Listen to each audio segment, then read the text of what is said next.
Doctor Rajendra Sanjay लिखित पुस्तक भोजपुरी फिल्मों का इतिहास का विमोचन संपन्न। मुंबई। हाल ही में लेखक व फिल्म निर्देशक डॉक्टर राजेंद्र संजय द्वारा लिखित पुस्तक भोजपुरी फिल्मों का इतिहास का विमोचन अंधेरी पश्चिम स्थित एक सभागृह में संपन्न हुआ। उसी अवसर पर फिल्म जगत के लोगों सहित साहित्य व पत्रकारिता से जुड़े लोगों की उपस्थिति रही। कार्यक्रम में कवि व पत्रकार देवमणि पांड्य, अभिनेत्री लिली पटेल, अभिनेता लिनेश फिंसे, कवि गीतकार रास बिहारी पांड्य, फिल्म समीक्षक अजय ब्रह्मात्मज, पत्रकार आलोक गुप्ता, आरजे कीर्ति प्रकाश, निर्देशक संजय सिंह नेगी, पत्रकार व कवि पूनम विश्वकर्मा एवं फिल्म प्रोड्यूसर व फाइनेंसर सामी सिद्दीकी विशेष रूप से उपस्थित रहे। पुस्तक के बारे में बता दें कि डॉक्टर राजेंद्र संजय लिखित पुस्तक भोजपुरी फिल्मों का इतिहास बहुत ही आकर्षक है। भोजपुरी प्रांतीय बोली होकर भी अंतर्राष्ट्रीय मंच को छूती है, क्योंकि विश्व के अधिकतर देशों में इसके बोलने वाले मौजूद हैं।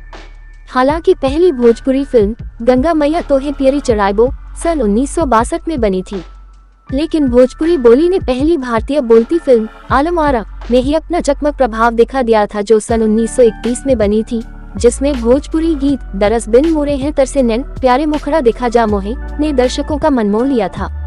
इस फिल्म आलम आरा में गवई पात्रों के मुख से वार्तालाप घरेलू रूप में भोजपुरी बोली में ही प्रतिबिंबित हुआ, जो एक अन्यतम उपलब्धि थी। आपके तो इस पुस्तक की जो रचना प्रक्रिया रही है, आपके मन में कैसे यह ख्याल आया कि भोजपुरी सिनेमा का इतिहास लिखना चाहिए? आप दो शब्द कहें।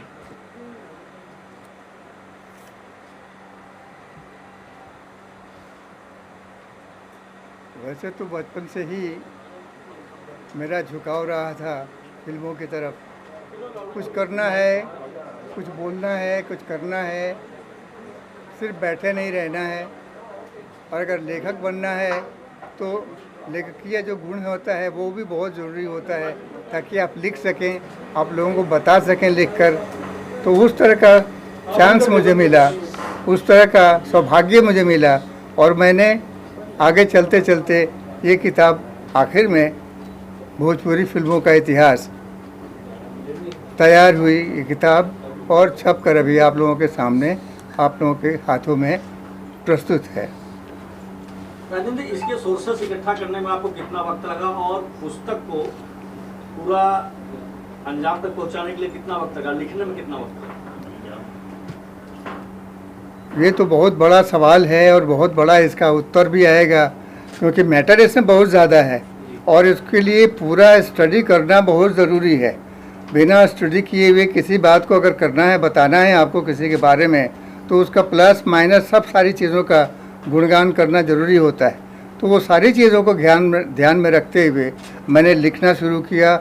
लिखने से पहले मैंने रिसर्च करना शुरू किया कि ये कहाँ से स्टार्ट हुआ है और कहाँ से कहाँ तक पहुँचा है, कैसे पहुँचा है, रास्ते में कितनी कठिनाइयाँ आई हैं। उन सारी कठिनाइयों का जिक्र करना भी ज़रूरी होता है, तब मालूम होता है कि उस चीज़ की पर्सनालिटी क्या है, उसकी कीमत क्या है, ये जानना बहुत ज़रूरी होता है। इसलिए मैंने जब शुरू किया काम, तो इसमें आप सोच सकते हैं कि 50 साल का हिस्ट्री लिख रहा हूँ मैं, तो 50 साल के लिए तो कम से कम आपको कई महीनों की इसमें ज़रूरत पड़ेगी।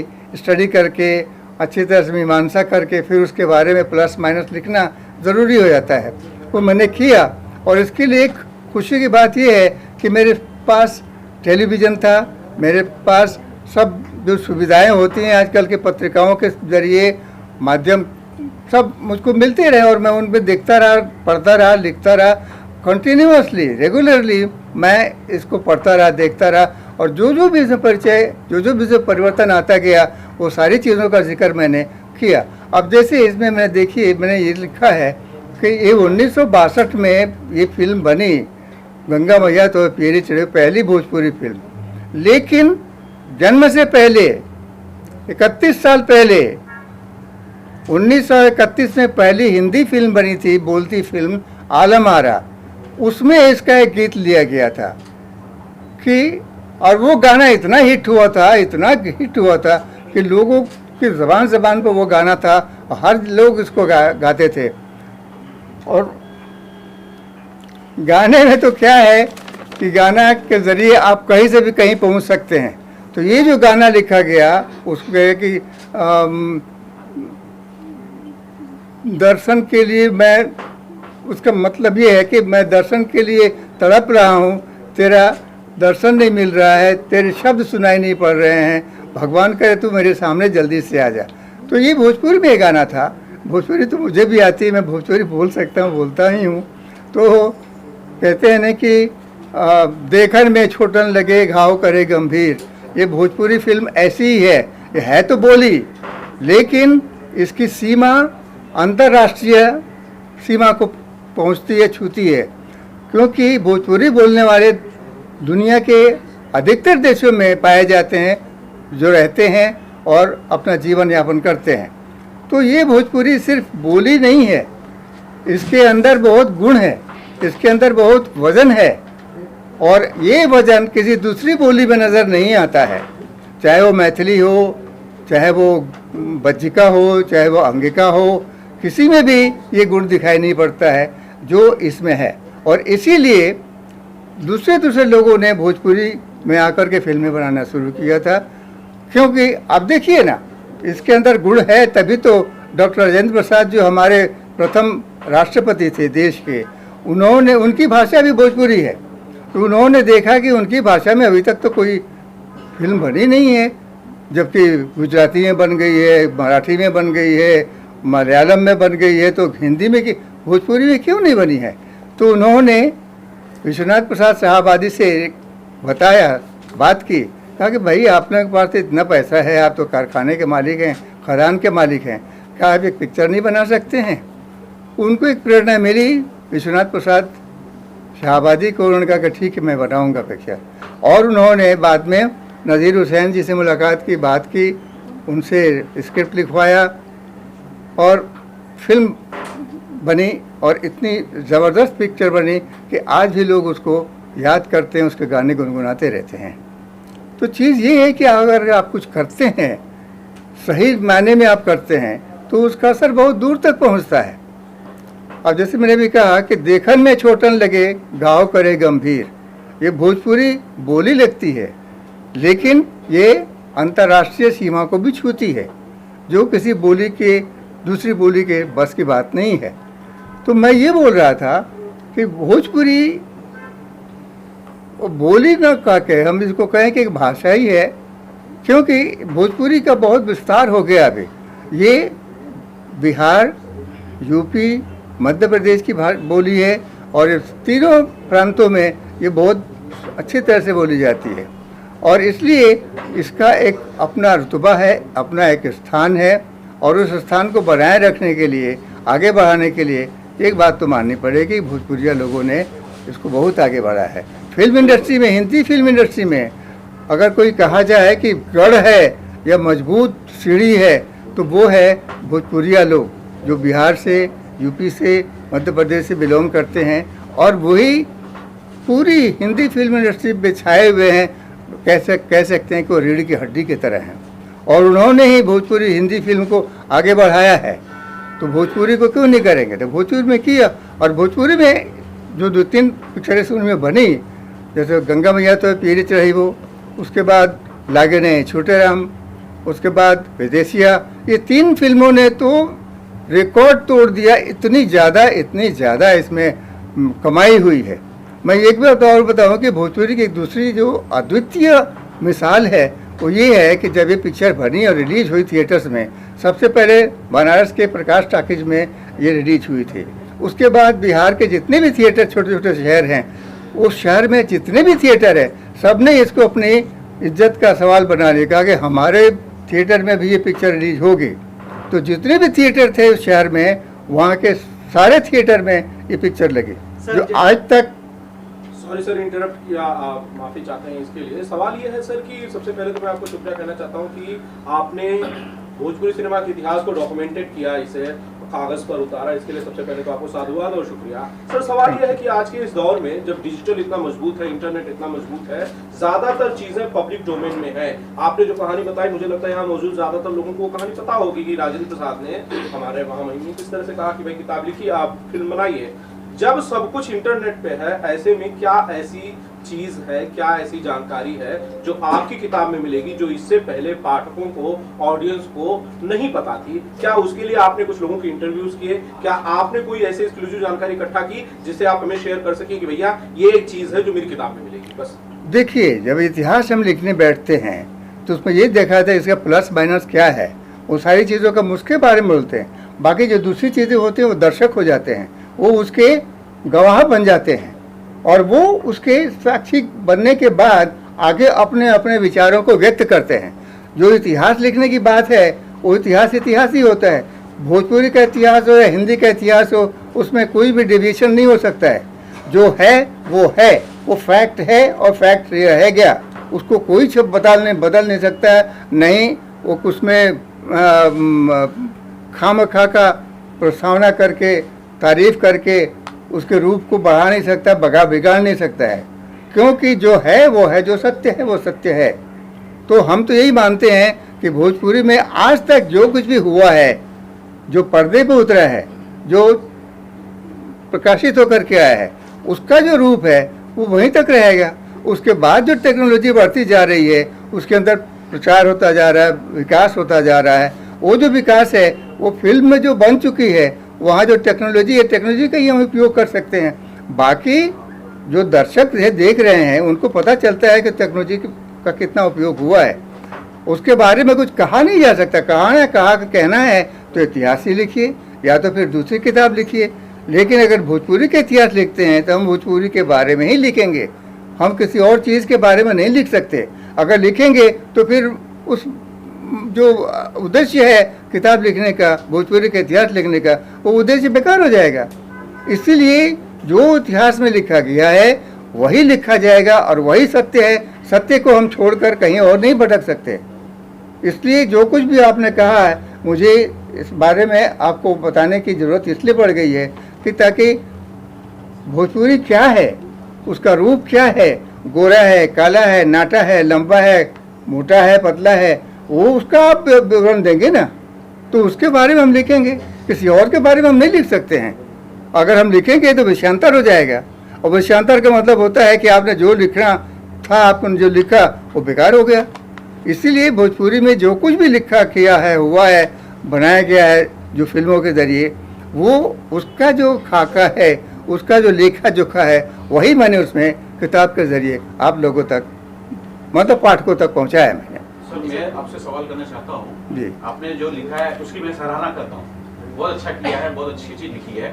लेकिन मैं जानना चाहता हूँ कि ये जो दुनिया है तेजी से बदल गई है, डिजिटल हो चुकी है पूरी तरह से, तो पाठक वर्ग, जो पढ़ने वाले पाठक वर्ग है, मुझे लगता है बहुत कम हो गए हैं, डिजिटल पे ज्यादा है। तो आपने कुछ तैयारी की डिजिटल पे, क्योंकि पाठक वर्ग तो कम है, पढ़ने वाले लोग कम है। देखिए, जो लेखक है, लेखक का काम क्या है, पाठक का काम क्या है, हर एक की अपनी अपनी भूमिका है, हर एक की अपनी अपनी जिम्मेदारी है, और उस सीमा को वो पार करके नहीं जा सकता है। अगर वो जाएगा तो पाठक नहीं रहेगा, अगर वो जाएगा तो लेखक नहीं रहेगा, अगर वो पार जाएगा, क्रॉस करेगा, तो दर्शक भी नहीं हो सकता है। कि दर्शक कितना देखेगा, कहाँ तक देखेगा? उसकी आंखों की अपनी एक सीमा होती है, पहचान होती है। अगर उसको नहीं पहचान सका ठीक से, तो फिर तो व्यक्तित्व का कोई ठीक से नहीं हो सका। उसका व्यक्तित्व का जो भी आप चित्रण कर रहे हैं वो सही ढंग से नहीं जाएगा लोगों तक। इसलिए हर एक की अपनी अपनी सीमा है, और हर एक को अपनी अपनी सीमा में ही रह कर सारा काम करना है। तभी उस व्यक्ति का, उस वस्तु का रूप जो है, सही रूप, वो उभर कर लोगों के सामने आता है। तो अभी जो टेक्नोलॉजी की बात कर रहे हैं, वो टेक्नोलॉजी अलग है, लेखन अलग है। लेखन अगर जाए तो यूट्यूब है, पहले तो यूट्यूब नहीं था, अब यूट्यूब आया है। अब इसी हिसाब से आगे हम बढ़ते जाएंगे, उसी तरह से टेक्नोलॉजी बढ़ती जाएगी और उसका प्रदर्शन लोगों तक पहुंचता जाएगा। लेखक का काम है लिखना, वो उसके हाथ में कलम है, उस कलम का जितना भी सहारा ले सकता है, जहाँ तक वो पहुँचा सकता है लोगों तक, वहाँ तक वो पहुँचाने की कोशिश करता है। बाकी रहा दर्शक, बाकी रहा पाठक, उनका भी अपना अपना बंधा हुआ रोल है, बंधी हुई उनकी भूमिका है, जिम्मेदारी है, उस तक वो भी रहेंगे तो ठीक है। अगर क्रॉस करते हैं तो फिर वो दर्शक नहीं होंगे, फिर वो पाठक नहीं रह पाएंगे। बिल्कुल। डॉक्टर राजेंद्र, मेरा एक सवाल है कि आपने इतिहास लिखा भोजपुरी फिल्मों का, आज का जो दौर है सिनेमा का, स्पेशली भोजपुरी इंडस्ट्री का, उसे आप कैसे देखते हैं? क्या ये दौर जो है वो पहले के मुकाबले शानदार है, उम्दा है, बढ़िया कर रहा है, या इसमें किसी तरह की सुधार की जरूरत है? देखिए, हम लोग मानते हैं परिवर्तनशील दुनिया है और हर चीज़ में परिवर्तन बहुत ज़रूरी होता है। उसका रूप, श्रृंगार, सब कुछ बदलता रहता है। एक ही जगह एक ही तरीके से उसका रूप आप 50 साल तक, 100 साल तक नहीं खींच सकते हैं। उम्र का भी एक तकाजा होता है, ज्ञान का भी तकाजा होता है, अनुभव का भी तकाजा होता है। जैसे जैसे को अनुभव मिलता जाता है वैसे वैसे अपने विचार बदलता जाता है और उसी विचार को लेके जो ज़रूरी है उसको व्यक्त करता जाता है। तो हम यही कहेंगे कि जो भी विचार है, आज का जो विचार है, कल वो ज़रूरी नहीं है कि वो सही रहेगा। हो सकता है उसमें कुछ मिलावट आ जाएगी, कुछ उसमें वृद्धि हो जाएगी, घटाव नहीं होगा उसमें सिर्फ वृद्धि होगी और उसके रूप में कुछ परिवर्तन आएगा जो उसके रूप को आगे बढ़ाएगा, खूबसूरती को बढ़ाएगा।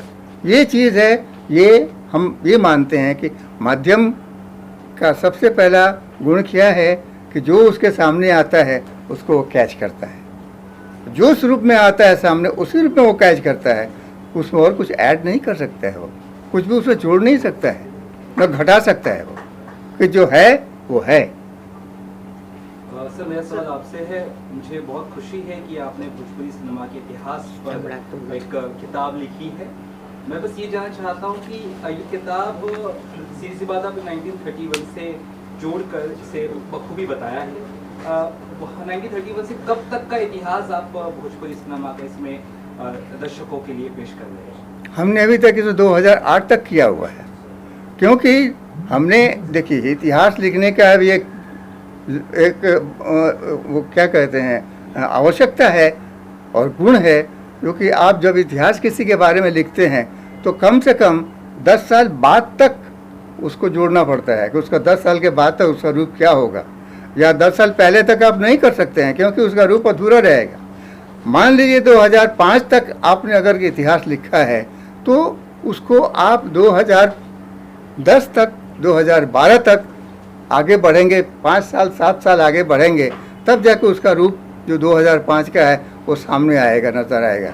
इसलिए जो भी इतिहास लिखा जाता है उसमें 10 साल का गैप हम लोग रखते हैं कि ताकि वो 10 साल के अंदर उसका जो रूप परिवर्तन होता है, उसका जो रूप धारण होता है, उसका जो स्थायी रूप आता है वो लोगों तक पहुंचता है। हम आज की बात अगर लिखते हैं तो इतिहास नहीं होगा, ये घटना हो सकती है, इतिहास नहीं हो सकता है। 5 साल के बाद हम यही घटना इतिहास बन जाएगी।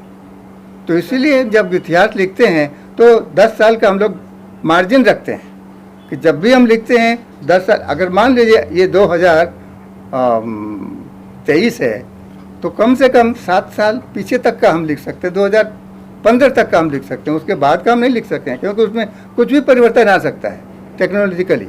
राजन जी, इस पुस्तक में किन हीरो का आपने जिक्र किया और किन हीरो का आपने दरकिनार कर दिया? बेटा सब बड़ा देखिए, ये तो सवाल मुझे अच्छा नहीं लग रहा है, इसलिए कि जो हुआ है वो हुआ है।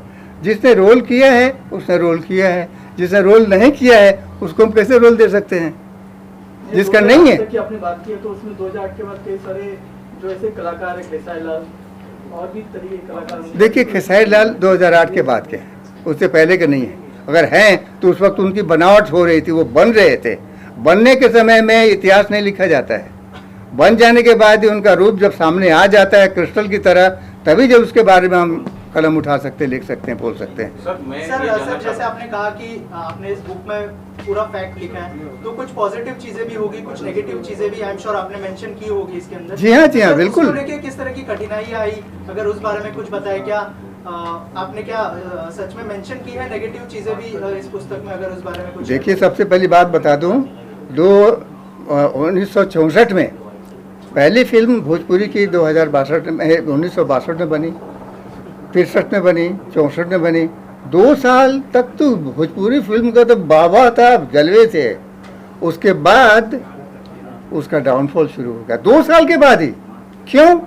क्योंकि ये जो अधकुचरे लोग होते हैं ना, पैसा उनके पास होता है, ज्ञान नहीं होता है, तकनीक नहीं होती है, वो कूद पड़े भोजपुरी फिल्मों को बनाने में कि चलो हम फिल्म बनाते हैं।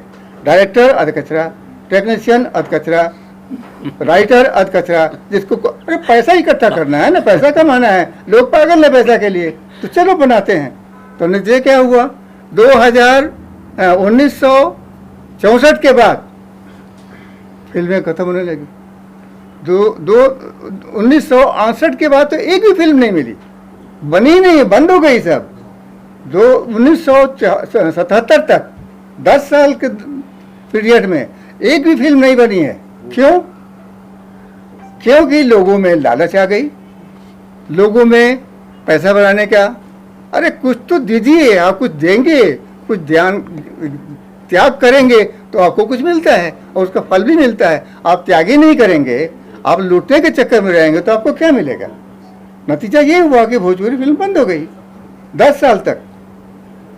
1977 में फिर से 10 साल के बाद, 10 साल ही कहेंगे ना,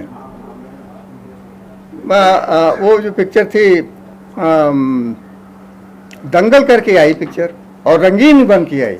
क्योंकि अगर वो ब्लैक एंड वाइट होता तो शायद लोगों में उतना इंटरेस्ट नहीं आता, लेकिन उस इंटरेस्ट को क्रिएट करने के लिए दंगल को रंगीन बनाया, और वो पिक्चर इतनी सुपरहिट हुई कि फिर से दूसरी गाड़ी भोजपुरी फिल्मों की चालू हो गई, दूसरा दौर शुरू हो गया। और ये 1977 से लेके 1979 तक ये पिक्चर का दूसरा दौर चलता रहा, और एक के बाद एक टेक्निक। सोचिए ना, फिल्में हर साल बढ़ती गई। 1986 में 19 फिल्म बनी है, जो आज भी रिकॉर्ड है। किसी भी बोली में इतनी बड़ी फिल्म नहीं बन पाई है। एक साल में 19 फिल्म बनाना कोई छोटी बात नहीं है। सर, मैं ऐसी कोई रोचक जानकारी मेरे पास एक है, जैसे कि भोजपुरी गायक गाने की वजह से और फिल्मों की वजह से मनोज तिवारी को हिंदुस्तान मिली, हिंदुस्तान के बाहर डाक टिकट इशू हुआ था, जो बहुत बड़ी बात है। ऐसी कोई रोचक जानकारी इस पुस्तक में तो आप जरूर बताइएगा। अरे भाई, एक रोचक ही है ना। अमिताभ बच्चन को छोड़ा ना, अमिताभ बच्चन भाग के चले आए कि हम भोजपुरी फिल्म करना है, हमको एक्टिंग करना है। मिथुन चक्रवर्ती चले आए कि हमको एक्टिंग करना है भोजपुरी में। क्यों दूसरी फिल्मों में नहीं गए, दूसरे भाषाओं में बोली में नहीं गए, क्यों भोजपुरी में ही आए? आप, मैं कहने का मतलब है, कुछ तो आपके अंदर कोई खास बात है, तभी तो लोग आएंगे ना। रवि किशन क्यों आ गए, हीरो बन गए वो, क्यों इतनी जल्दी बन गए वो? सोचने वाली बात है ये कि आपके अंदर कोई गुण है कि आप लोगों को प्रोजेक्ट करते हैं, आप लोगों को हाईलाइट करते हैं, और उस तरह से हाईलाइट करते हैं। कुछ कोई गलत चीज़ नहीं है, आप जो हैं वही उसको फोकस में मार डालता है और वही लोगों को तक दिखाई पड़ता है और लोग उसको पसंद करते हैं। सर, उनका ये कहना है कि अपने मनोज तिवारी जी के लिए कुछ इसमें कुछ लिखा है कि उनके बारे में कुछ बातें। बिल्कुल, मनोज तिवारी भी तो उनके बारे में भी लिखा हुआ है। सर, ये भोजपुरी फिल्मों आप पढ़ेंगे तो आपको पता चलेगा उसमें है कि नहीं। जी जी, गिरावट आई भोजपुरी फिल्म, उसको जिसको जिम्मेदार किसको मानते हैं? देखिए, उसके लिए जिम्मेदार कौन है? मैं वही तो बोल रहा था कि अधकचरे लोग अंदर हो गए, पैसा लेके चले आए। लोगों को पैसा चाहिए था और चले आए, अधूरा ज्ञान लेकर के चले आए। न उनको टेक्नोलॉजी की मालूम थी, न उनको कोई आगे का कहानी के बारे में कोई, न डायरेक्शन, न राइटर, सबके सब ऐसे थे। तो इनसे क्या चलेगा? कोई भी चीज़, अधूरी चीज़ आप लेके आएंगे, अधूरा ज्ञान लेके आप आएंगे, तो जो प्रोडक्ट सामने आएगा उसको कौन लाइक करेगा? कोई भी लाइक नहीं करेगा। राजेंद्र जी, जैसे आज के जमाने में कोई कचरा है आपकी नजर में? एक मिनट, जो सवाल आप कर रहे हैं उसी सवाल का अगला स्टेप है कि आपने 2008 तक इतिहास लिखा, इसके बाद का भविष्य आपको कैसा दिखाई पड़ रहा है भोजपुरी का? देखिए, अभी जो कुछ भी दिखाई हम जो देख रहे हैं, पहली बात, एक तकनीक बदल गया है, टेक्नोलॉजी बदल गई है, बोलने का, कहने का सब कुछ चेंज होता जा रहा है। तो इस हिसाब को लेकर आज के जो भी टेक्नीशियन हैं, जो इस चीज़ को देखते हैं, जानते हैं, समझते हैं, वो इस बात को जानते हैं कि हम किसी चीज़ को कैसे हाईलाइट करेंगे। अगर तकनीक बदल गई है तो उसको कैसे एक्सप्रेस करना है, ये उसकी जिम्मेदारी है। वो लोग का काम है ये कि आज जो कुछ भी हो रहा है, आज का जो टेक्नीशियन है, आज का जो फोटोग्राफर है, आज का जो राइटर है, डायरेक्टर है, आज का जो सिंगर है, आज का जो म्यूजिक डायरेक्टर है, आप देखिए ना, म्यूजिक में भी कितना परिवर्तन हो गया था। जो शुरुआत की म्यूजिक था, बाद का म्यूजिक था, और आज का म्यूजिक देखिए कितना परिवर्तन आ गया। क्या आप कहेंगे कि ये हिंदुस्तानी म्यूजिक है? क्या हिंदुस्तानी संगीत है? ऐसा आप कह सकते हैं सुनकर, उसको गाना सुनकर? क्यों? क्योंकि परिवर्तन दुनिया का नियम है। आज जो भी है कल जाके बदल जाएगा वो। तो इसलिए हम जो कुछ भी कर रहे हैं, जो कुछ भी कह रहे हैं, वो सिर्फ हम रिकॉर्ड कर रहे हैं कि जो हो रहा है उसी को हम रिकॉर्ड करके आप तक पहुंचाते हैं, है ना। आपने क्या कर, आपने क्या मनोज तिवारी, जैसे आपने कहा कि बदलाव प्रकृति का नियम है, तो आज का दौर जो है वो ऑनलाइन का दौर है, तो आप पुस्तक लेकर क्यों आ रहे हैं? कुछ खास बताइए। देखिए ऑनलाइन सबके बूते की बात नहीं है। ऑनलाइन के लिए सामने तो कुछ चाहिए ना आपको देखने के लिए। कौन लाएगा? लिखेगा तभी तो आएगा ना सामने। बेसिक चीज़ क्या है, रूट क्या है? लिखना, लेखन। लेखक अगर है तो कलम से लिखता है वो, और उस कलम को वो तकनीक के ज़रिए वो चेंज करता है, चाहे ऑनलाइन पे जाए या फिजिकल पे जाए। चीज़ तो वो है, आप तक वो चीज़ पहुंच कैसे रही है, उस टेक्निक की सबसे बड़ी खूबसूरती है, ज़रूरत है उसकी। लिली जी, आप कुछ कहना चाहेंगे? लीजिए मैडम, वो आपने जो भोजपुरी नृत्य नाटिका की थी वही दैया, उसके बारे में इन लोगों को बताइए। मुझे तो याद नहीं है भाई बाबा। जब मैं when I was a young, जब मैं छोटी थी, हीरोइन थी, तभी मैंने वही दैया की थी। अभी मुझे कुछ भी याद नहीं है। उसका एक मुखड़ा याद है, क्योंकि at that time I was a dancer. तो नृत्य नाटिका थी और कोई भोजपुरी प्रोड्यूसर ने बनाई थी ये नृत्य नाटिका। तो उसमें राज कपूर साहब चीफ गेस्ट बन के आए थे, और इन्होंने काफ़ी सारी भोजपुरी भाषा भी की थी, आर्टिस्टों की भी की थी, सबकी की थी। और इसमें मैं हीरोइन का रोल कर रही थी। इसमें एक गाने का मुखड़ा मुझे याद है, वो थोड़ा सा गलत हो तो पता नहीं। घूंघट है एक शाम सलोना, नैना है दो तारे, ज़्यादा ना तड़पाओ गोरी, हम है रूप के प्यासे, के घूंघट खोलो ना, के घूंघट खोलो ना। ऐसे ही नृत्य नाटिका होती थी, उसमें मैंने काम किया था। भोजपुरी पिक्चर में अभी तक मुझे कोई प्रोड्यूसर ने बुलाया नहीं तो otherwise I am very interested to do the different type of role. Sanjay भाई पिक्चर बनाएंगे, और मेरे बाजू में भी एक प्रोड्यूसर बैठा है, वो भी बनाएंगे और बुलाएंगे। तो ये एज में भी मैं तो टिल माई डेथ में स्टेज की रंग देवता की पूजा करना चाहती हूँ। बुलाएंगे तो काम करने जाएंगे। नॉट डिफिकल्ट, कोई भी लैंग्वेज में काम करो, मुश्किल नहीं होता है। सर आप हाँ जी, आप क्या कहेंगे अपनी बुक के बारे में सर? एक मिनट ना भाई, आपकी तरफ से क्या विशेष है, क्या कुछ कहना चाहिए? नहीं, मैं इतना कहना चाहूँगा कि आप सभी बात अभी कर रहे थे कि डिजिटल का ज़माना है और उसमें ये बुक लिखी गई है, तो सबसे पहले तो बहुत बहुत इनका अभिनंदन करना चाहिए कि उन्होंने इतनी मेहनत की डिजिटल के ज़माने में। और जो बुक पढ़ने वाले हैं वो बुक ही पढ़ते हैं। कितना भी मोबाइल लेके आओ, मोबाइल पे 50 बार उंगली घुमाओ, ये घुमाओ, बहुत मगजमारी। तो मेरे हाथ में अगर बुक आएगी तो मैं पहले बुक पढ़ूंगा।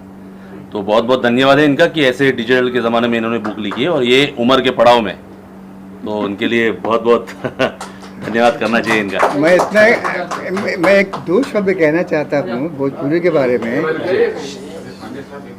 लेखक तो सबसे बड़ा होता है, जो हर चीज भोजपुरी लेखन पे ही रहती है ना। स्टोरी अच्छी है तो कचरा भी चल सकता है। जब भोजपुरी के इतिहास के लेखक is a backbone of the story. वो लेखक हो चाहे वो गीतकार हो, ये सब बैकबोन ही होते हैं। और वो जो चित्रित करते हैं, बताते हैं कि हम किस रूप में हैं और कहाँ जा रहे हैं। अब आपको बताया मैंने कि जब भोजपुरी का सपना चढ़ा और लोगों ने भोजपुरी में फिल्में बनानी शुरू, भोजपुरी शब्द को लेकर, भोजपुरी टॉपिक को लेकर हिंदी में फिल्में बननी शुरू हुई थी। उस वक्त एक फिल्म बनी थी खिड़की में एक गाना रखा गया था, भोजपुरी में गाना था, वो हिंदी फिल्म थी, भोजपुरी में रखा गया था, और वो था गांधी जी के ऊपर।